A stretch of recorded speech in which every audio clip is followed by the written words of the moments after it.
आज आपण चाटचा प्रकार पाहणार आहोत। त्यासाठी मी रात्रभर भिजत घातलेले चणे घेतले आहेत आणि एका कुकरमध्ये चणे, दालचिनी आणि तमालपत्र थोडं पाणी टाकून 5 शिट्या काढून घेतलेत। कुकर थंड झाला तोपर्यंत एका पातेल्यात तेल गरम करून त्यामध्ये जिरं, धना पावडर, लाल तिखट आणि मीठ यांची पेस्ट तयार केली आणि फोडणीमध्ये घातली। त्यामध्येच शिजवून घेतलेले चणे घातले आणि ते व्यवस्थित मिक्स करून घ्यायचे आहेत। आणि एका बाउलमध्ये त्यामध्ये बटाटा, कांदा, मिरची आणि भरपूर अशी कोथिंबीर घालून सगळं व्यवस्थित मिक्स करून घ्यायचं आहे आणि थोडं लिंबूही पिळायचं आहे।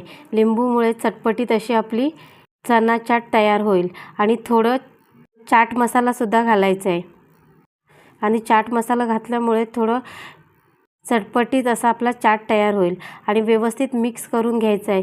ही माझी तुम्हाला रेसिपी आवडली असेल तर चॅनलला नक्की सबस्क्राईब करा। धन्यवाद।